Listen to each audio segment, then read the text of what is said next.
اختیار کر جائے، زبردستی اختیار ہو جائے. اب زبردستی سے مراد یہ کہ اب دینے والا آپ کو خوشی کے طور پہ نہیں دے رہا بلکہ آپ کے شر سے بچنے کے لیے جو ہے وہ دے رہا ہے. تو اس سے اسلام منع کرتا ہے اور اس کو رشوت قرار دیا ہے اور فرمایا کہ جو دینے والا ہے وہ تو جو ہے وہ چونکہ اپنے آپ کو شر سے بچانے کے لیے دے رہا ہے اپنی عزت کے لالے پڑے ہوئے، اسے تو گناہ نہیں ہے، لیکن لینے والے کے حق کے اندر وہ مال حرام ہے، اس کے لیے لینا جائز نہیں ہے. ٹھیک ہے. تو یہ جو شادیوں کا لین دین ہے اس کے اندر کئی لین دین عموماً اس زمرے میں آ رہے ہوتے ہیں کہ اس کو اگرچہ رسم کا نام دیا جا رہا ہوتا ہے، اسے اگرچہ جو ہے وہ خوشی کا نام دیا جا رہا ہوتا ہے، لیکن وہ خوشی ایسی ہوتی ہے کہ وہ سمجھے گن پوائنٹ سے بھی بری خوشی ہو رہی ہوتی ہے. وہ نہیں دوں گا تو میری جو نا پوری برادری میں جو میری عزت کا یہ جنازہ نکال دے گا. تو یہی معاملہ ہے کہ شادیوں کے لین دین میں یا اور بھی کسی جگہ پر کریں تو لین دین یا تو وہ ہے کہ جس کے بدلے میں آپ کچھ دے رہے ہیں اور اس کے بدلے میں آپ چیز خرید رہے ہیں، یہ تو ایک سمپل سی بات ہے، اس پہ کسی کو کوئی اعتراض نہیں ہوگا.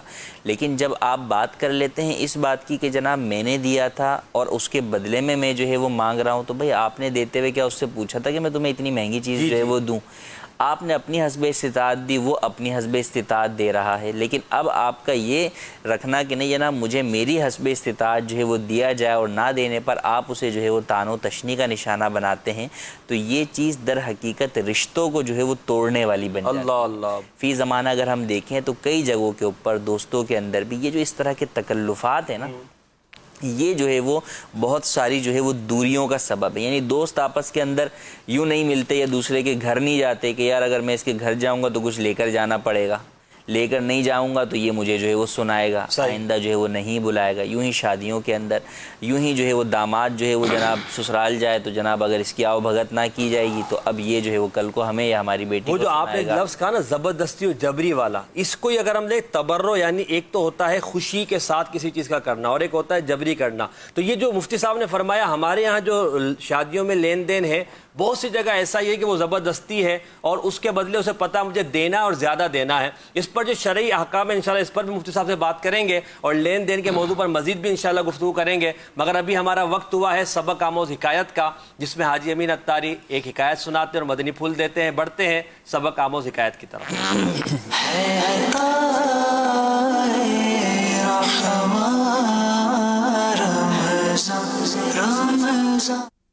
صلو علی الحبیب صلی اللہ تعالی علی محمد. ایک کسان کے بارے میں لکھا گیا ہے کہ وہ اپنے گھر سے مکھن لے کر آتا تھا اور جو اس کا بازار تھا قصبے کا بڑا بازار، تو وہاں آ کر ایک دکاندار کو وہ دیتا اور دینے کے بعد جو ہے وہ وہاں سے اپنی ضرورت کی چیزیں مثلا راشن، چینی، پتی وغیرہ جو ہے وہ وہاں سے لیا کرتا تھا. ایک مرتبہ جب وہ گھر سے آیا تو وہاں سے وہ 1-1 کلو کے جو مکھن کے جو پیڑے ہیں وہ بنا کر لایا کرتا تھا. دکاندار اس سے وہ لے لیتا اور اس کی جگہ اس کو راشن دیتا. ایک مرتبہ جب وہ پیڑے لے کر آیا اور اس کی جگہ راشن لے لیا اور وہ چلا گیا تو دکاندار کے دل میں خیال آیا کہ کیوں نہ اس کے پیڑے کو تولا جائے. تو اس نے اس کے جو 1-1 کلو کے جو پیڑے تھے اس کو تولا. تو جیسے ہی وہ 1 کلو کا پیڑا تولا تو وہ 900 گرام کا نکلا، یعنی ایک پیڑے میں 100 گرام کم. اس نے دوسرا پیڑا تولا تو وہ بھی 100 گرام کم. 10 پیڑے جب اس نے تولے تو سب میں 100 گرام کم، یعنی 10 کلو مکھن کی جگہ وہ 9 کلو مکھن دے کر گیا تھا. اب تو اس دکاندار کا غصہ جو ہے وہ بہت بڑھ گیا کہ اس نے مجھے اتنا دھوکہ دیتا رہا، میں تو اس کو بڑا شریف آدمی سمجھتا تھا اور یہ جناب مجھے اس طرح سے دھوکہ دے کر پیسے بٹورتا رہا. خیر کچھ دن گزرے تو پھر وہ کسان آیا. اب جیسے ہی وہ اس کی دکان پر چڑھنے لگا تو دکاندار کا پارا جو ہے وہ بڑھ گیا اور شور مچاتے ہوئے اس نے کہا کہ میری دکان پہ چڑھنا مت، میں تم کو بہت شریف آدمی سمجھتا تھا لیکن تم تو ایک دھوکے باز انسان نکلے. میں 1 کلو کا پیڑا سمجھ کر رکھ لیتا تھا اور اب جب تولا ہے تو 900 گرام کا نکلا ہے. اتنا دھوکہ. یہ کر کے اس نے کافی شور کیا اور اس کو دکان پر چڑھنے نہ دیا بلکہ ذلیل کر کے اس کو واپس کرنے لگا. اب کسان بڑا حیران تھا. اس نے دکاندار سے کہا کہ میری بات سنیں، مسئلہ کیا ہے؟ تو اس نے پھر اس کو وضاحت کی کہ تم مجھے 1-1 کلو کے جو پیڑے دے کر جاتے تھے تو میں تو تولتا بھی نہیں تھا اور میں یہی سمجھ کے لے لیتا تھا کہ تم ظاہر پورا ہی حساب کتاب کرتے ہوں گے، لیکن تمہارے جانے کے وجہ بعد میں نے اس کو تولا تو یہ تو 900 گرام کا نکلا. نہ جانے کب سے تم مجھے دھوکہ دے رہے ہو. تو اس کسان نے کہا کہ صاحب میں تو ایک بہت غریب آدمی ہوں، میرے گھر میں ترازو باٹ کہاں ہے. ہاں میں تم سے جو 1 کلو چینی لے جاتا تھا تو ایک ترازو پر میں وہ 1 کلو چینی رکھتا اور دوسرے ترازو پر جو ہے وہ میں اپنا مکھن تول دیتا تھا. تو اصل میں 900 گرام میرے مکھن میں نہیں ہے، 900 گرام آپ کی چینی ہوا کرتی ہے. تو یہ لین دین کے معاملات تو جو آپ بیان کر رہے ہیں، تو ایک لین دین کا معاملہ یہ بھی ہے کہ انسان جو ہے بعض اوقات اپنے طور پر بھی دیکھے کہ ہمارے جو اپنے معاملات ہیں وہ فیئر ہیں یا نہیں ہیں. بعض اوقات ہم اپنے طور پر بھی بہت ساری کمزوریوں کا ہمیں سامنا ہوتا ہے، لیکن در حقیقت ہم دوسروں کی ہی کمزوریوں پر نظر رکھتے ہیں. تو کرنا یہی چاہیے کہ ہمیں اپنی زندگی میں کبھی کسی کو دھوکہ نہیں دینا چاہیے اور صاف ستھری زندگی گزار کر ہم معاشرے میں ایک اچھا مقام بھی پا سکتے ہیں. دھوکہ دینے والا کبھی سکھی نہیں رہتا. صلو علی الحبیب صلی اللہ تعالی علی محمد.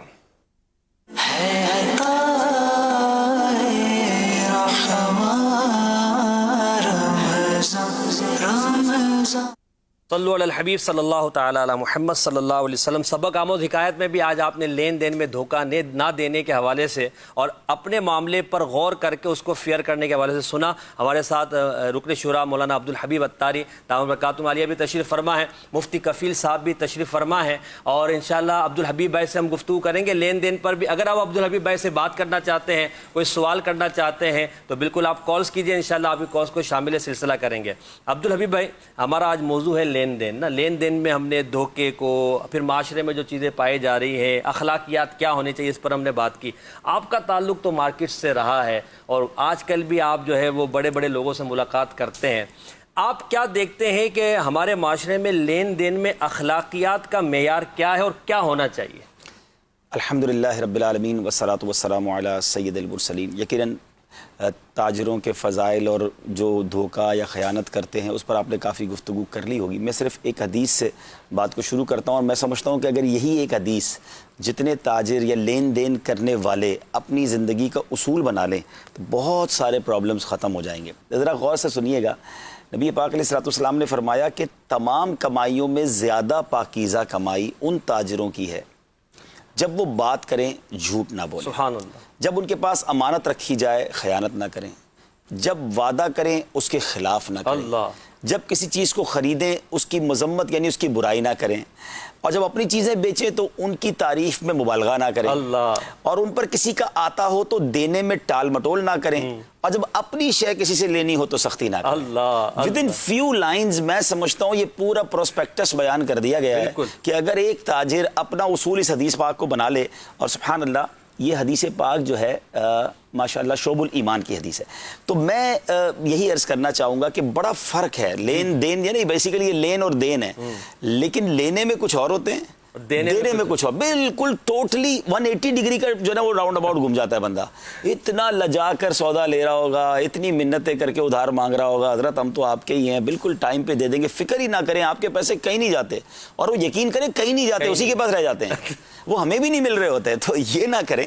اور لیتے وقت انداز اور ہے، اور اس کے بعد جب بندہ 2 بار فون کر لے نا، لٹرلی ان کا جو غصہ ہوتا ہے، یار آپ نے کوئی فارغ آدمی سمجھا ہوا ہے، بندہ ہی کچھ چینج ہو گیا. یقین کریں کبھی کبھی یہی ایسا فیل ہوتا ہے، یہ وہی تھا جو سودا لینے آیا تھا، یہ وہی تھا جو قرضہ لینے آیا تھا. تو اچھا ایسے لوگوں سے پھر بندہ ایک ہی بار کام کرتا ہے. یہ لوگ سمجھتے ہیں کہ ہم ایک بار غصہ کر کے، ایک بار انداز بدل کے. آج بھی جتنے بڑے بڑے کاروباری لوگ ہیں، یا ہم اپنی مثال لے لیں، ہمارے پاس 2 دکاندار ہوں، ایک دکاندار سستا سودا بیچتا ہے مگر وہ بد زبان ہے، وہ بد اخلاق ہے، وہ ذلیل کرنے والا ہے، اور ایک تھوڑا مہنگا بیچتا ہے مگر بڑے مسکرا کے ملتا ہے، بڑا خیال رکھتا ہے. تو اخلاقیات بھی بزنس میں آپ کی امپرومنٹ کا بہت بڑا سبب ہے. اگر آپ کے اندر اخلاقیات نہیں ہیں تو خوش اخلاق ہونا، یعنی وہ کہتے ہیں نا ہر دل عزیز بندہ جو ہوتا ہے نا، وہ صرف ہم مذہب کے لوگوں کے مذہبی لوگوں کے لیے نہیں کہتے. آپ اچھے باپ بن جائیں گے، آپ اچھے بھائی بن جائیں گے، آپ اچھے دوست بن جائیں گے، اور اسی طرح آپ اچھے کامیاب تاجر بن جائیں گے اگر آپ خوش اخلاق ہیں، آپ اگلے کا خیال رکھنے والے ہیں، اس کو عزت دینے والے ہیں. اور بالکل یہ لین دین کے اندر تو ایسا ہی ہونا چاہیے. یعنی میں اپنے والد صاحب کی مثال دیتا ہوں. ابو نے ایک بڑی پیاری بات بتائی تھی کہ بیٹا جس کے پیسے دینے ہیں نا اس کو پہلے یاد رکھنا، لینے والے بھول جاؤ گے نا تو مسئلہ نہیں ہے، لینے والے کے پرچہ لکھ کے رکھا کرو.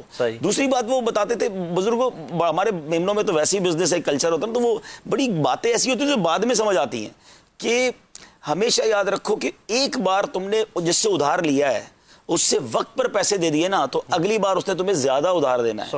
اور ایسا ہی ہوتا ہے، جو لوگ ٹائم پہ پیسے دیتے ہیں لوگ کہتے ہیں اسی کو مال دو، اعتماد رہ جاتا ہے. تو ہم سمجھتے ہیں یار اگلا کیا کر لے گا، وہ کر کچھ نہیں لے گا لیکن آپ کا اعتماد ختم ہو جائے گا. اچھا یہاں پر ہم نے یہ بھی دیکھا ہے بسا اوقات جب آتے ہیں نا تو یہ کہتے ہیں یار آپ کے ہی پیسے اور آپ جب مانگو تو جھک کر دیں گے، اور جب مانگنے آتے تو پھر وہ جھکنا کہاں اور وہ آپ کو جھکا دیں گے، وہ آپ کو جھکا دیں گے. اچھا دیکھیں انسان میں ہو سکتا ہے کچھ ایسے ناظرین بھی ہوں کہ دینا چاہتے ہیں اور نہیں ہے. جی جی ایسا ہو جاتا ہے. ابھی بھی ایسا سرکمٹینسز چل رہے ہیں کہ لوگوں کے پاس پیسے نہیں ہیں اور مطالبہ کرنے والے مطالبہ کر لے ہوں گے. اچھا شریعت نے دونوں طرف کے لوگوں کو سمجھایا ہے، صحیح، دینے والوں کو بھی سمجھایا کہ ٹائم پہ دے دو، بالکل، اور لینے والوں کو سمجھایا کہ نرمی کرو. اس میں بھی یہی ہے نا حدیث پاک میں. لیکن اب مثال کے طور پہ ایک سچویشن ہے، آپ کے پاس پیسے نہیں ہیں، آپ کو دینے ہیں اور آپ کو واقعی دینے ہیں.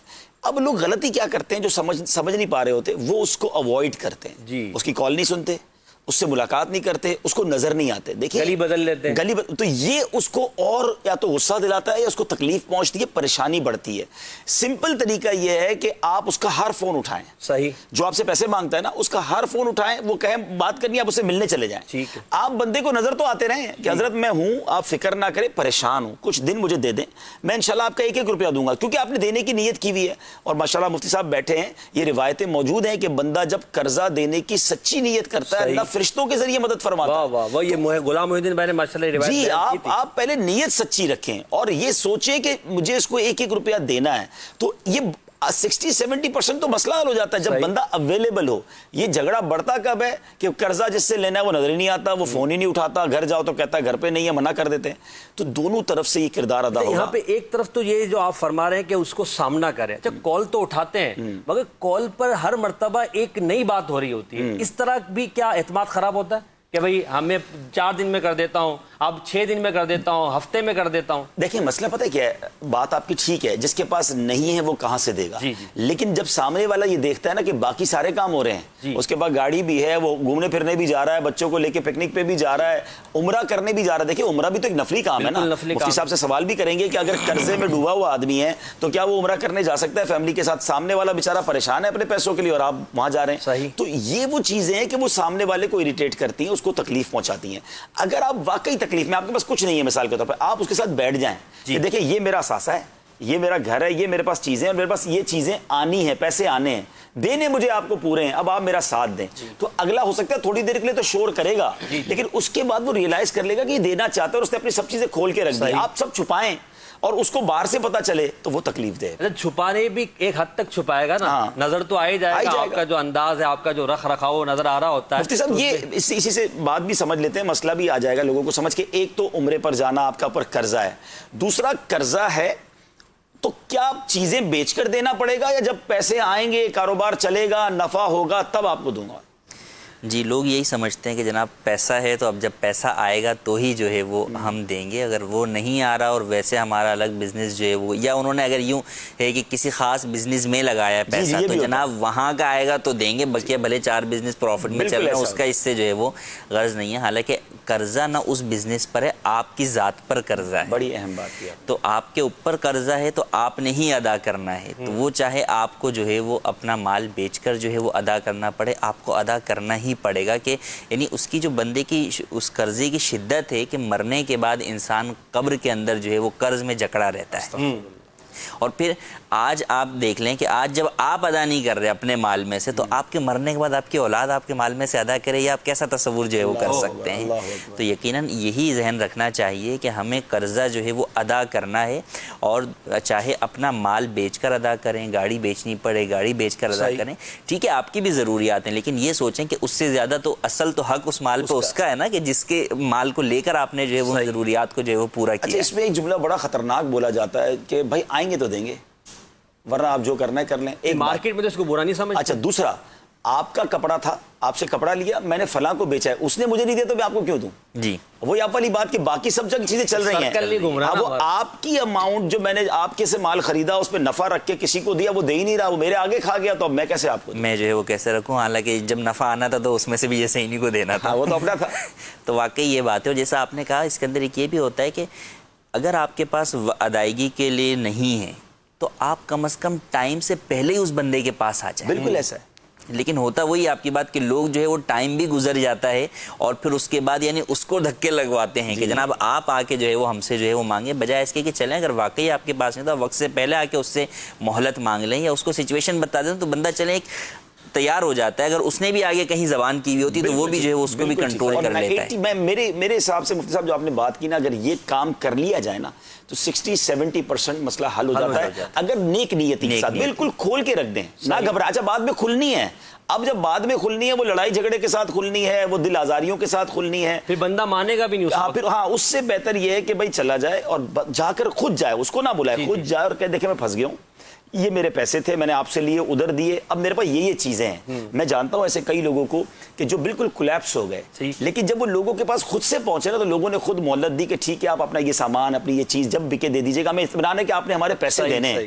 کیونکہ آپ کا ایک جیسچر بتا رہا ہے کہ آپ کو دینے۔ تو یہ بھی بڑا پرابلم ہوتا ہے کہ دینے بھی ہوتے ہیں اور اس اگلے کو والے کو دھکے بھی دے رہے ہیں، ایسا ہوتا ہے کہ نہیں دینے۔ اس کا ایک فیکٹر میں سمجھتا ہوں یہ بھی ہوتا ہے، جیسے آپ نے بڑی خوبصورت بات ارشاد فرمائی کہ بتا دے، اگر وہ نہیں بتائے گا نا تو وہ خود ذہنی دباؤ کا شکار ہوتا رہے گا، اب پھر وہ جرائم کی طرف بڑھے گا، بالکل صحیح کرے، وہ بچوں کا منہ دیکھے گا، ادھر وہ اس کا فون آ جا رہا ہے قرض کھا کر، اب بعض اوقات خودکشیاں بھی اسی وجہ سے۔ بالکل صحیح کہہ رہے ہیں آپ، بندہ ٹینشن کے مارے یا تو ڈپریشن کا مریض ہو جاتا ہے یا خودکشی کی طرف وہ چلا جاتا ہے۔ تو اگر آپ جس کو دینے اس کو بتا دیں گے تو آپ کے دل کا بوجھ بھی ہلکا ہو جائے گا، اور ہو سکتا ہے اللہ پاک ایسی مدد کر دے، آپ پہلے صلاۃ الحاجات پڑھ کے جائیں یا اللہ اس کا دل نرم کر دے، دعا کر کے جائیں، اور پھر اللہ کریم ہے، ہو سکتا ہے وہ بندہ آپ کے ساتھ ہی کھڑا ہو جائے۔ تو مشہور واقعہ نا درود پاک کا قرضہ معاف ہو گیا، کتنے درود پاک کی کثرت کرے۔ اچھا میں نے یہ بھی دیکھا ہے کہ بعض اوقات، کیونکہ اس کے بعد میں چاہوں گا 1-2 منٹ ہم قرضہ لینے والوں کے بارے میں بھی بات کر لیں، کہ بعض اوقات یہ بھی ہوتا ہے کہ وہ بندہ بھی ساتھ کھڑا ہو جاتا ہے کہ اچھا بتاؤ کہاں پھنسے ہوئے، اچھا بتاؤ کیا کون پیسے تمہارے نہیں دے رہا، میں اپنے طور پہ تمہاری مدد۔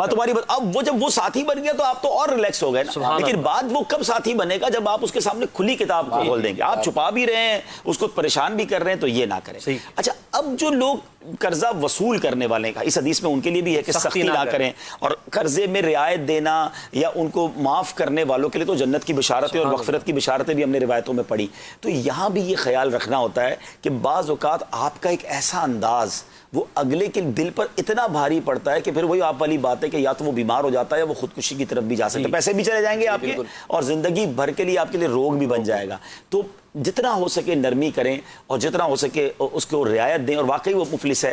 ہاں اب اصل پرابلم پتہ ہے غصہ انسان کو کہاں آتا ہے کہ یار صرف میرے ہی پیسے نہیں دینے، باقی اس نے سارے کام کرنے، تو اس کو برداشت کرنا مشکل ہوتا ہے۔ تو اس کو بھی یقیناً مفتی صاحب سے یہ سوال کروں گا کہ کس حد تک جا سکتے ہیں قرضہ وصول کرنے میں؟ کیا مار کٹائی تک، پولیس تک، بدماشوں کو بلانے تک، گالیاں دینے تک؟ تو کوئی دیکھیں میرے پیسے وہ نہیں دے رہا اور میں چاہ رہا ہوں میرے حق مجھے ملے، تو کوئی تو مجھے شریعت اجازت دیتی ہوگی نا سختی کی۔ یہاں یہ بیان کیا جاتا ہے نا کہ بھئی وہ اپنا قرض وصول کرنے میں آپ سختی کر سکتے ہو، سختی سے جیسے عبدالرحیم بھائی نے کیا مراد، اس کی لیمٹس کیا ہے؟ دیکھیں اس کے اندر تو فی زمانہ بہرحال آپ قانون کو ہی جو ہے وہ ساتھ لیں گے، اپنے طور پر تو آپ کسی بھی قسم کا کوئی ایسا عمل دخل نہیں کر سکتے، قانونی چارہ جوئی ہی ہوگی۔ اگرچہ اس پر بھی کئی لوگوں کا یہ کہنا ہوگا کہ قانونی چارہ جوئی اتنی آسان نہیں، یا جناب اس سے نتیجہ جو ہے وہ نہیں نکلتا، لیکن بہرحال آپ قرض وصول کرنے کے لیے اس بات کی اجازت نہیں ہوگی کہ آپ اس کے بندے کے جو حقوق ہیں انہیں تلف کرنے کے لیے جو ہے وہ بیٹھ جائیں۔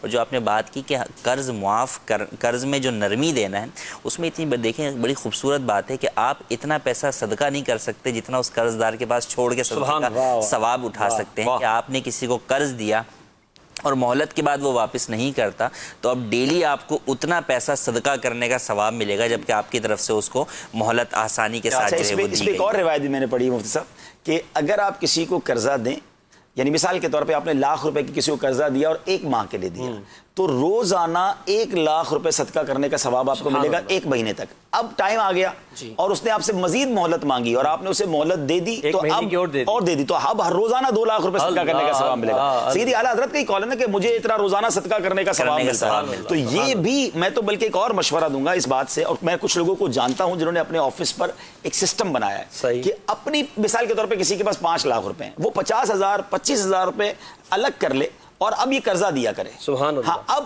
یہ ضرور ہے، یہ بالکل ضروری ہے کہ ایسے ہی لوگوں کو دے جس کے ساتھ آپ کے ساتھ ایسی گارنٹی ہو کہ آپ کو پتہ ہے یہ پیسے آ جائیں گے۔ یعنی بعض اوقات اپنے امپلائی ہوتے ہیں، ہمارے آفس میں ہی مثال کے طور پہ کام کر رہا ہے، پتہ ہے اس نے کام کرنا ہے، اگلے مہینے تنخواہ میں سے کٹوا دے گا، یہ جاننے والے ایسے جس کو پتہ ہے 100% یہ دے گا۔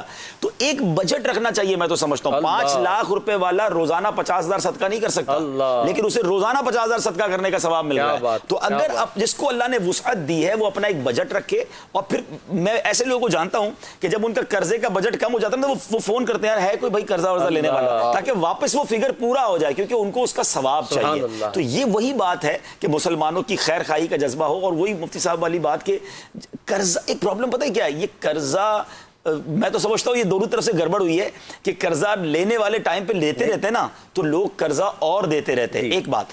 دوسرا کیا کہ قرضے کو اب چونکہ کم ہوتا جا رہا ہے نا تو وہ سود کی طرف کہانی چلی گئی ہے۔ اب لوگ کہتے ہیں میں فری میں قرضہ کیوں دوں، اب مجھے اس کا کوئی نفع ہونا چاہیے، حالانکہ جو فضائل دونوں طرف سے نقصان ہو گیا۔ حالانکہ ہم شب معراج میں جب واقعات پڑھتے ہیں، نبی پاک علیہ الصلوۃ والسلام نے جب جنت کی سیر فرمائی تو وہاں پر صدقے کا ثواب 10 گنا ملاحظہ فرمایا اور قرضے کا ثواب 18 گنا ملاحظہ فرمایا۔ یعنی آپ کسی کو قرضہ دیں تو 18 ٹائمز وہ ملٹیپلائی ہو رہا ہے۔ تو ہمیں تو یہ سمجھنا چاہیے بڑی نیکی ہے یہ، لیکن بات وہی ہے کہ دونوں طرف والوں کو خیال رکھنا ہوگا۔ ماشاءاللہ کچھ کالز دے دیجئے گا تاکہ ہم کالز پر بھی گفتگو کر لیں۔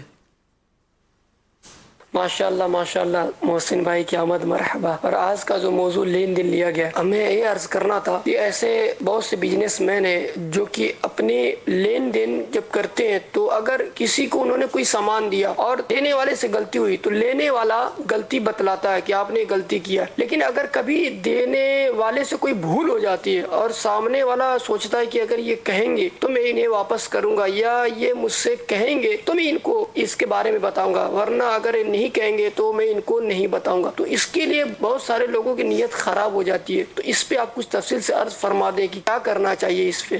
یعنی جب سامان لیا ہے تو سامان میں کوئی چیز زیادہ غلطی سے آ گئی ہے تو اب جب تک وہ نہیں پوچھے گا تو نہیں بتائیں گے، کیا کہیں گے؟ دونوں طرف کے لوگوں کے لیے یہ کہ بعض اوقات بیچنے والا بھی کہتا ہے جب وہ فالٹ دیکھ کر آئے گا نا تو کہہ دوں گا یار غلطی ہو گئی، ورنہ چلا جائے گا تو چلا جائے۔ تو عیب بتانا مفتی صاحب بیچتے وقت بھی جی بالکل عیب بتانا جو ہے وہ لازم ہے، یا تو عیب سے برات ہو کہ بھئی جیسا بھی ہے آپ کے سامنے ہے، سونا ہے مٹی ہے آپ کے سامنے ہے، ورنہ عیب جو ہے وہ بتا کر بیچے جائے۔ جیسا کہ نبی کریم صلی اللہ علیہ وسلم بازار سے گزرے تو آپ نے ملاحظہ فرمایا ایک جو ڈھیری تھی اس کی تو آپ نے غلے کی تو آپ نے اس میں اندر جب ہاتھ ڈالا تو وہ گیلی تھی جبکہ اوپر سے وہ سوکھی نظر آتی، تو آپ نے وہاں پر ارشاد فرمایا۔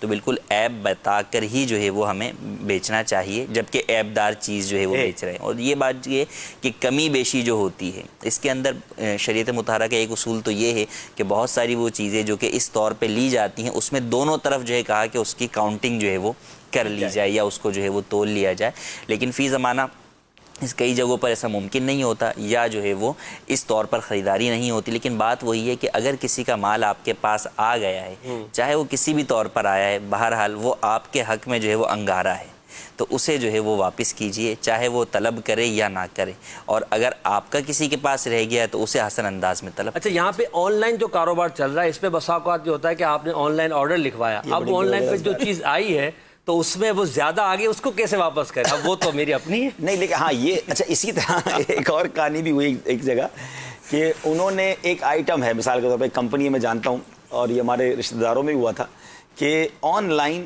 یعنی وہ دکان پر چیز جو ہے وہ ₹1000 کی ہے جی، اور آن لائن وہ ₹15 کی شو ہو رہی ہے، تو انہوں نے 4-5 منگوا لی۔ اب وہ فٹافٹ آ گئی، وہ تو سارے گھر والے خوش ہو گئے، تھوڑی دیر ہوئی تو پتہ چلا ویب سائٹ نے پھر فوراً اس کو ₹1000 کر دیا۔ تو لگا ایسا ہی کہ وہ ویب سائٹ سے کوئی ایسی تھوڑی دیر کے لیے مسٹیک ہوئی، ایرر ہوئی، اور انہوں نے جو ہے نا وہ جس کا غلطی ہو گئی ان سے، تو یہ کرنا کیسا؟ انہوں نے تو اماؤنٹ دیکھا اور اس پہ منگوا لیا کہ ڈسکاؤنٹ ہے. یہ تو ٹھیک ہے، یہ تو جائز ہے نا، وہ تو ان کی غلطی ہے. اگر وہ کلیم کریں کہ قانونی اعتبار سے تو وہ پھر ایک جدا جو ہے وہ بات ہوگی. لیکن جو آپ زائد چیز مثلا ایک سوٹ منگوایا ڈبل آ گیا، پیسے ایک کے دیے اور آدھ ہو گئے، تو یہ تحفہ ہے کیا؟ جس سے وہ تو ویب سائٹ والوں سے پوچھیں کہ تحفہ ہے یا غلطی سے آ گیا. بہرحال غلطی سے آ گیا تو واپس تو کرنا. دیکھیے مسئلہ مفتی صاحب یہ صحیح کہہ رہے ہیں کہ اس طرح کی ملٹی نیشنل کمپنیاں ہیں بڑی، ان سے کیسے رابطہ ہوگا؟ یا تو پھر اس کے فیڈ بیک میں جا کے اللہ کو خوف خدا دے، ورنہ صحیح بات تو ہے کہ ان کے اگر فیڈ بیک کا کوئی کالم ہوتا ہوگا کہ بھائی ہم نے آپ کو ایک آرڈر دیا تھا وہ 2 آ گئے ہیں، اچھا وہ کہیں کہ واپس بھجوا دیں سنگاپور، تو 5000 تو بھجوانے کے لگیں گے، تو پھر ہم تو نہیں بھجوائیں، وہ خود لے جائیں پھر. جی ایسا ہی ہوگا. مزید کال دیجیے گا. محمد کاشف عباسی باب المدینہ کراچی سے عرض کر رہا ہوں. میں نے کچھ دن پہلے سوال کیا تھا کہ ایک بندہ دکان پر 1000 روپے کے کھلے لینے آیا تھا میرے پاس سے، لیکن میں نے نہیں دی. انہوں نے کہا کہ 200-500 کی ہو جائے، تو میں نے کہا جھوٹ بولنے پر مجبور نہ کریں، ہمیں اپنے لیے بھی رکھنے ہوتے ہیں. اور بعض اوقات ایسا ہوتا ہے کہ ہم لوگوں کو مال ادھار پہ دے رہے ہوتے اور سامان کم ہوتا ہے تو کوئی ادھار پہ مانگتا ہے، تو ہم ہونے کے باوجود بھی منع کر دیتے کہ ابھی نہیں، 2-4 دن کے بعد لے لینا، اور ہم وہی مال نقد والے کو دے دیتے. تو اب ہم کھلے کا بھی منع کر رہے ہیں اور گاہک کو ادھار دینے کے لیے بھی ایسا بولنا پڑتا ہے کہ مال نہیں ہے، 2-4 دن کے بعد آئے گا. تو ہمیں اس بارے میں کیا کرنا چاہیے؟ ہم کی بارگاہ میں عرض ہے کہ اس بارے میں رہنمائی فرما دیں. اس کے دونوں پہلوؤں کو لیں گے، شرعی پہلو کو مصطفیٰ فرما دیں، اور جو ہمارے یہاں مارکیٹس میں ہو رہا ہے اس میں عبدالحبیب بھائی فرمائیں گے. دیکھیں جھوٹ بولنے کی تو اجازت نہیں ہے، جیسے کہ انہوں نے خود کہا کہ پہلے ہی انہوں نے اس کو کہہ دیا کہ یار جھوٹ بولنے کے لیے جو ہے وہ مجبور جو ہے وہ نہ کرے، وہ تو ٹھیک ہے. لیکن دوسرا یہ کہ مال نہیں ہے تو اب بہرحال یہ جھوٹ ہے کہ مال موجود ہے اور وہ جو ہے وہ نہیں بیچ رہا، یا تو یوں کہہ دے کہ بھئی ادھار بیچنے کے لیے فی الحال نہیں ہے. ٹھیک ہے، آپ کیا فرماتے ہیں جو صورتحال چلتی ہے؟ واقعی بعض اوقات دکاندار پریشان ہو جاتا ہے. بعض اوقات یہ ایسا ہوتا ہے کیونکہ اس سے پہلے بھی پیسے لینے ہیں، اس کو یہ کہہ دوں کہ بھائی تمہیں ادھار نہیں دینا تو پھر اگلا بار تو آئے گا ہی نہیں. ایک تو عجیب مارکیٹ کا ایک عجیب ٹرینڈ یہ ہو گیا ہے کہ جب تک آپ نیا مال دیں گے نہیں اس نے پچھلے پیسے دینے نہیں ہیں. جی بالکل یہی ہے کہ آپ کو اگر اپنا پرانا نکلوانا ہے تو نیا ڈالنا پڑے گا. کنویں میں پانی ڈالو تو پھر تھوڑا سا نکلتا ہے. اب یہ ہے ڈیفیکلٹ، لیکن اب کچھ لوگ پرانے بھی نہیں دے رہے اور نیا بھی مانگنے آ گئے ہیں. تو یا تو ہمت کر کے اسے بتا دیں کہ بھائی میرے پاس بھی ایک لمٹ ہے، میں اتنا ادھار دے سکتا ہوں، اب آپ کو نہیں دے سکتا. اور اگر یہ نہیں کہہ پاتا تو کوئی نہ کوئی ایسا جملہ سوچنا ہی پڑے گا. جب صاحب نے کہا کہ ادھار دینے کے لیے نہیں ہے، وہ چھوڑے گا تو نہیں. اب اس کا کوئی نہ بال کی کھال نکالے گا. ہاں کوئی نہ کوئی سولوشن اس کا کرنا پڑے گا. اور مفتی صاحب ہی بتائیں گے اس کا کوئی شرعی حل تو. چلیں اگلی کال دیجیے گا. میرا نام حافظ سید محمد حذیفہ شاہد. میرا مفتی صاحب کی بارگاہ میں سوال ہے کہ روزے کے اندر اسٹیم لینے سے روزہ ٹوٹ جاتا ہے؟ جی ہاں، روزے کے اندر پانی کی بھی اگر اسٹیم لیں گے تو روزہ ٹوٹ جائے گا. ٹھیک ہے، ایک اور اس کی وجہ مفتی صاحب یعنی دھواں ہے تو، لیکن یہ پانی کے ذرات دھواں ہے لیکن اس کے جو ہے وہ بخارات جو ہے وہ اڑ کے قصدن جو ہے وہ بخارات آپ لیں گے، جیسے ویسے ہی جو ہے وہ دھواں یا اگربتی جو ہے وہ اڑ رہی ہے، اس سے تو کوئی فرق نہیں پڑے گا کہ اس کی خوشبو. لیکن اگر قصدن اس کو قریب لا کے اس کا دھواں قصدن اگر لیں گے تو یہ روزہ اگربتی کا بھی اگربتی کا بھی اگر قصدن. ایک اور کال دیجیے گا. مجھے سوال کرنا تھا مفتی صاحب سے والدہ کے حوالے سے. میری والدہ جو ہیں وہ ذہنی طور پہ معذور ہیں پچھلے 1 سال سے، تو ان کی نمازوں کے متعلق مجھے ان سے پوچھنا تھا کہ وہ اب نماز بالکل بھی نہیں پڑھ پا رہی ہیں، مطلب ان کو یاد ہی نہیں رہتی ہے. جی مفتی صاحب. جی نماز کے اندر تو دیکھیں اگر نماز کھڑے ہو کر کوئی نہیں پڑھ سکتا تو بیٹھ کر پڑھے، بیٹھ کر نہیں پڑھ سکتا تو لیٹ کر اشارے سے پڑھے، لیکن نماز پڑھنے کا ہی حکم ہے. اب جہاں تک یاد نہیں رہتا تو اس کے اندر یہ ہے کہ اگر سنتیں یاد نہیں رہتی لیکن فرض جو ہے وہ ادا کر سکتی ہیں تو کم از کم فرض جو ہے وہ انہیں ادا کروائیں. اگر بھول جاتے ہیں تو غالب گمان کے مطابق عمل کریں گے کہ کتنی جو ہے وہ رکعت ہوئی ہیں، تو غالب گمان جس طرف ہوگا اس چیز کو اختیار کر کے نماز مکمل کریں گے. مزید انشاءاللہ کورس کچھ دیر بعد شامل کریں گے. موضوع ہمارا لین دین. عبدالحبیب بھائی، ہمارے معاشرے میں بعض چیزیں ناجائز انداز میں بھی ہوتی ہیں نا، لین دین کا جو انداز ہے ہمارا، تو مارکیٹس میں ہمارے معاشرے میں جو ایک سلسلہ ہے کاروبار کا ہو یا ہمارے دوستوں کے اندر آپس کے لین دین ہو یا ہمارے جو آپس کے تعلقات کے لین دین ہو، اس میں جو ناجائز مثالیں پائی جاتی ہیں وہ اپنی جگہ ہیں. اس کو آپ معاشرے میں کس طرح دیکھتے ہیں کہ لوگ اس کو بھی جائز سمجھ کے کر رہے ہوتے ہیں، یا ہم اس سے بچ ہی نہیں سکتے، یار نہیں بھائی اس کے بغیر تو ہوگا ہی نہیں، ہم تو چلائے ہی سے رہے. اصل میں دیکھیں ایسا تو نہیں ہے کہ بچ نہیں سکتے، کیونکہ الحمدللہ بہت سارے لوگ ایسے ہیں جو جائز طریقے سے کام کرتے ہیں، حلال کی کوشش کرتے ہیں. شاید بڑی وجہ علم دین نہ ہونا ہے. کاروبار تو کرنے آ گئے کاروبار کی ٹیکنیکس تو سمجھنی، لیکن اس کے بارے میں شریعت نے کیا کہا وہ نہیں جانا. مارکیٹ کا دھارا، ہمارے یہاں ایک جملہ کہا جاتا ہے کہ ہماری مارکیٹ کا دھارا یہ ہے، مارکیٹ کا انداز یہ ہے. بھئی مارکیٹ کا انداز یہ، شریعت کا انداز کیا ہے؟ اس کے بارے میں کس نے جانا؟ مثال کے طور پہ ہم کوئی نیا کاروبار شروع کرنے جاتے ہیں، کپڑے کا کاروبار کرنا ہے، تو پہلے کپڑے کے کچھ پرانے بیوپاریوں کے پاس جائیں گے، دیکھیں گے یار کون سا آئٹم کس وقت لینا ہے. دھاگے کا کرنے جا رہے ہیں تو دھاگے کے پرانے لوگوں سے مشورہ کریں گے. فیکٹری ڈالنا چاہتے ہیں تو فیکٹری بنانے والوں کے پاس جائیں گے، آج کل لگانی چاہیے نہیں لگانی چاہیے، ٹیکس کیا ہے، زمین کتنے کی ملے گی، کرائے کی ملے گی، واٹ ایور بزنس گاڑیوں کا کریں، ہم پہلے اس بزنس کے ماہرین سے مشورہ کرتے ہیں، اور گھنٹوں مہینوں بعض اوقات مشورہ چل رہا ہوتا ہے کہ یار کوئی غلطی نہ ہو جائے، کوئی مسٹیک نہ ہو جائے، کیوں سرمایہ ضائع ہو جائے. آپ نے اتنی ساری میٹنگز اس کاروبار کے ایکسپرٹ سے کی، کسی عالم دین سے کی، کسی مفتی صاحب سے کی کہ مفتی صاحب میں یہ کپڑے کا کاروبار کروں گا، ادھر سے امپورٹ کروں گا یا یہ رنگواؤں گا، یہ بیچوں گا، یہ جائز ہے، اس میں کوئی ناجائز کا طریقہ تو نہیں ہے. ہوتا یہ کہ سالہ سال کاروبار کرنے کے بعد پتہ چلتا ہے کہ ہم ناجائز کر رہے تھے، وہ بھی اچانک پتہ چل گیا، خود تو کوشش بھی نہیں کرتے لوگ. تو اصل وجہ گناہوں میں پڑنے کی یہی ہوتی ہے. اور میں آپ کو صحیح بتاؤں، میں کیونکہ ایک کاروباری فیملی سے تعلق رکھتا ہوں، اگر آپ شریعت کے معاملات سیکھ لیں تو ایسا نہیں ہے کاروبار بند ہو جائے گا. آپ کو الحمدللہ راستہ ملے گا، کاروبار ترقی کرے گا، اور اتنا مشکل بھی نہیں ہوگا. آپ کو لگے گا یار صرف تھوڑا سا ہی معاملے کو یوں کرنا تھا اور جائز ہو جاتا، لیکن وہ ادھر سے ادھر آنے والی سوچ ہی نہیں تھی. تو پرابلم یہی ہے. اب مثال کے طور پہ آپ نے لین دین کی بات کی، بڑا نارمل سے سمجھا جاتا ہے کہ یار آپ مجھے اتنے پیسے دے دو، میں ایسا کروں گا، آپ کو ذرا اتنے کر کے دے دوں گا، اتنے بڑھا کے دے دوں گا، میں اپنے کاروبار میں ہی لگاؤں گا نا، تو جناب مجھے تو نفع ہوتا ہی ہے، میں کوشش کرتا ہوں اپنے کاروبار میں لگاتا ہوں تو مجھے 5% نفع ہوتا ہے، 2-3% آپ کو دے دوں گا. اچھا اپنے طور پہ فارمولہ کیا بنایا، میں فکس نہیں کروں گا، میں آپ کو کبھی 1.5% دوں گا، کبھی 2.5% دوں گا، تو سود تو رہا ہی نہیں، کیونکہ سود تو فکس ہوتا ہے. اپنے ہی مفتی، اپنے ہی فیصلے، اپنے ہی سارے فارمولے خود ہی بنا لیا. اچھا اس پہ مطمئن بھی ہیں، اس پہ ریلیکس بھی ہیں، لینے والا بھی مطمئن، دینے والا بھی مطمئن. ہم سود کا کام نہیں کرتے جناب، ہم نے تو پراپر کاروبار میں لگایا ہوا ہے. حالانکہ یہی شراکت، یہی پروفٹ، یہی دینا، یہی لینا سب شریعت کے مطابق ہو سکتا تھا اگر ہم کسی مفتی صاحب کے پاس جاتے، وہ آپ کو پراپر طریقہ بتاتے، پیسے دینے والے کو نفع بھی ملتا، لینے والے کو کاروبار میں بھی انشاءاللہ نفع ملتا، وہ پیسے دیتا، وہ بھی جائز تھا. لیکن بات یہ کہ اس کو سیکھا ہی نہیں.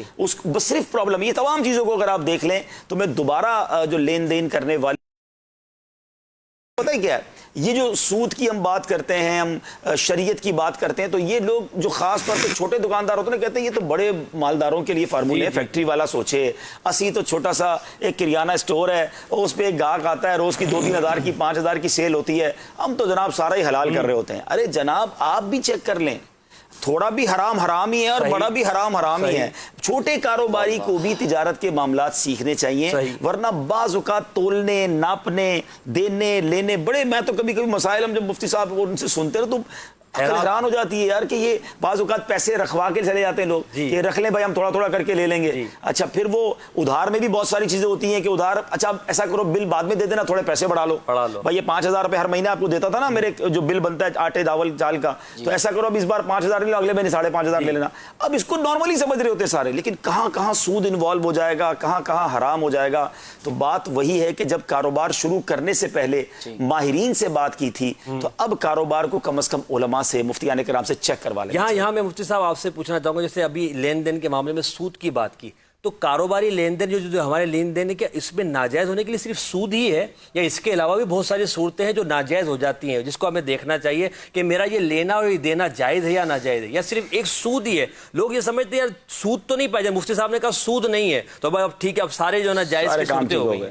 کیا فرماتے ہیں؟ دیکھیے شریعت مطہرہ کے اندر اگر آپ فقہ کی بات کریں تو ایک پورا چیپٹر ہے بے فاسد کا، اور اس کے اندر سود کے علاوہ بہت ساری ان تمام جو ہے وہ سودوں کا ذکر ہے، خرید و فروخت کے ان تمام ایگریمنٹس کا ذکر ہے جو کہ شرعاً ناجائز ہیں اور گناہ ہیں، اور ان میں کئی وہ ہیں کہ جن کے اندر جو ہے وہ جو نفع حاصل ہوتا ہے وہ بھی انسان کے لیے پاک نہیں ہوتا، وہ حرام ہی ہوتا ہے. تو لہٰذا فقط یہ سمجھنا کہ جناب ہم، اچھا پھر سود کے اندر بھی جو لوگ سمجھتے ہیں وہ قرض والا سود سمجھتے ہیں. اس کے علاوہ جو لین دین کے اندر جو سود ہے، آپس میں دو دکاندار کے یار آج آٹا جو ہے وہ جو ہے نا وہ لے لیا، اس سے بغیر تولے لے لیا، ویسے ہی جو ہے وہ بعد میں پکڑا دیا، اس طرح کے جو میں بھی کہ یہ ہمارے ہاں شہروں میں نہ ہوتا ہو، لیکن گاؤں دیہات کے اندر بس اوقات اس طرح کے بہت سارے معاملات ہوتے ہیں. تو ان لین دین کی چیزوں کے اندر بھی جو ہے وہ سود ہوتا ہے. اسی طریقے سے جیسے مثال بہت اچھی ذکر کی کہ ہم جو ہے وہ ٹائم پیریڈ بڑھانے کے اوپر جو ہے وہ پیمنٹ کے اندر جو ہے وہ اضافہ جو ہے وہ کر دیتے ہیں، یہ بھی جو ہے وہ سود ہے۔ تو یوں اور کئی جو ہے وہ صورتیں ہوتی ہیں جو کہ سود بن رہی ہوتی ہیں، یا سود نہیں تو کم از کم ناجائز صورتیں بہرحال بن رہی ہوتی ہیں۔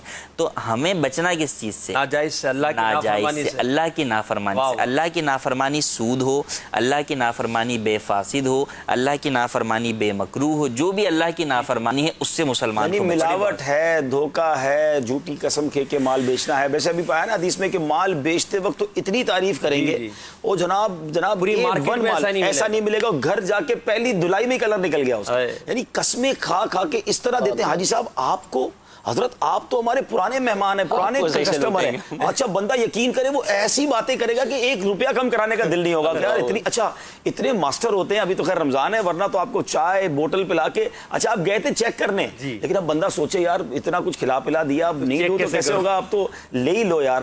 اب لینے کے بعد جو ہے نا جو پچھتاوا ہوتا ہے کہ سوٹ بھی دے آؤں اور 2 بوتلیں دے آؤں اس کو کہ تو نے کیا کیا میرے ساتھ بھائی، تو یہ نہیں کرنا چاہیے، یقین کرے اس سے بہت دل بھی دکھتا ہے۔ میں عرض کرنا چاہوں گا کہ بعض اوقات پتہ چل گیا کہ بھئی کاروبار میں یہ چیز ناجائز ہے اور یہ شکست کی، اب اس کو کنفرم بھی ہو گیا، مفتی صاحب اس کو ارشاد بھی فرما رہے ہیں کہ بھئی تمہاری یہ چیز جائز نہیں ہے، اس کو ختم کرو۔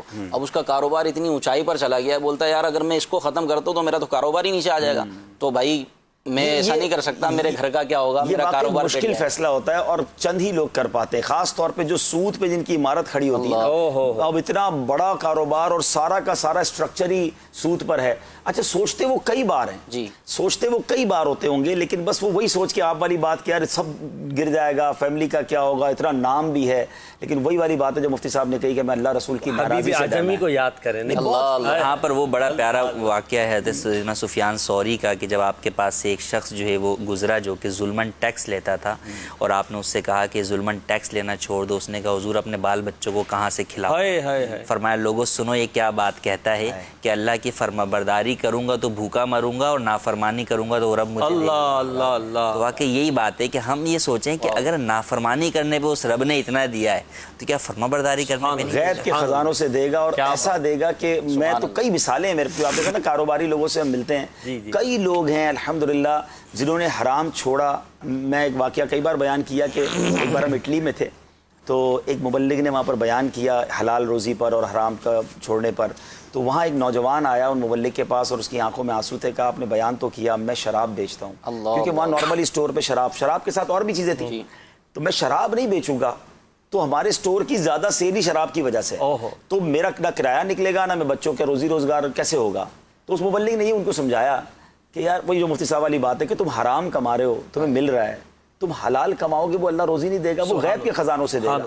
وہ رونے لگ گیا، کہتا ہے آج کے بعد شراب نہیں بیچوں گا۔ مفتی صاحب 1-1.5 سال بعد وہی مبلغ پھر اٹلی گئے، اور وہی اچھا وہ بھول گئے تھے اس نوجوان کو، وہ نوجوان آیا ان کے پاس، کہتا ہے آپ کو یاد ہے آپ کے بیان کے بعد میں آپ کے پاس آیا تھا اور میں نے شراب کا کاروبار سے توبہ کی تھی، اللہ نے میرے روزگار میں اور برکت دی۔ کیا بات ہے، کیا طے ہے کہ تھوڑا مشکل آئے گی۔ اچھا یہ بھی میں بتا دوں، جتنے ہمیں سن رہے ہیں اللہ کرے کوئی ایک بھی توبہ کر لے گا تو ہمارے لیے انشاءاللہ مغفرت کا ذریعہ بن سکتا ہے، کہ آپ نے مثال کے طور پہ آج سنا کہ توبہ کرو اللہ غیب سے دے گا، تو کوئی اگر سود کا کاروبار چھوڑ دے، ملاوٹ چھوڑ دے، جھوٹ چھوڑ دے، جو بھی حرام کام ہے چھوڑ دے، تو ایسا نہیں ہوگا کہ آج آپ کے لاکھ روپے تھے تو کل جو ہے نا آپ چھوڑتے ہی کل بھی 1.5 لاکھ روپے کمائیں گے، تھوڑے دن تکلیف آئے گی، بلکہ میں سمجھتا ہوں یہ آزمایا جاتا ہے کہ بندہ کتنا مضبوط ہے، اللہ سے محبت ہے یا پیسے سے محبت ہے، ہماری راہ پہ چلنے کے لائق ہے۔ ہاں بالکل، یہ تھوڑے دنوں کی بات ہے۔ اور ایک اور بات ہو سکتا ہے آپ پھر لاکھ روپے نہ کمائیں، لیکن اللہ اس 10,000 روپے میں ایسی برکت ڈال دے گا، ایسا سکون ڈال دے گا، ایسی خوشی ڈال دے گا کہ لاکھ روپے کما کے آپ ٹینشن میں رہتے تھے، 10,000 روپے کما کے آپ سکون کی نیند سو گے۔ حلال میں برکت ہے، بڑی پیاری بات ہے۔ ہم اللہ تبارک و تعالیٰ کی فرما برداری کی طرف بڑھیں تو صحیح، پھر دیکھیں اللہ تعالیٰ غیب کے خزانوں سے ہمیں کیسے نوازتا ہے۔ لین دین پر، ناجائز صورتوں پر، ہماری اخلاقیات پر، معاشرے میں کیا ہو رہا ہے، بہت خوب گفتگو ہوئی ہے اور آپ کو بھی بہت کچھ سیکھنے کو ملا ہوگا۔ ہم اپنے لین دین کو پاک کریں، صاف ستھرا کریں، انشاءاللہ عز و جل ہماری روزی بھی صاف ہوگی، لوگوں میں اعتماد بھی ہمارا بحال ہوگا، اور اللہ نے چاہا رب کی رضا ملے گی اور جنت ہمارا ٹھکانہ ہوگا۔ ہمارے پروگرام میں کچھ سیگمنٹس بھی ہوتے ہیں، ان سیگمنٹ کی طرف بڑھتے ہیں۔ پہلے بڑھتے ہیں اپنے سیگمنٹ نیکیوں بھرے مناظر کی طرف، جس میں آپ نے اپنے بچوں کی جو ویڈیوز بنا کر بھیجی ہوتی ہیں ہم ان کو چلاتے ہیں، اور ان میں بچوں کی تربیت کے مدنی پھولوں پر مبلغین گفتگو کرتے ہیں۔ وقت ہوا ہے نیکیوں بھرے مناظر۔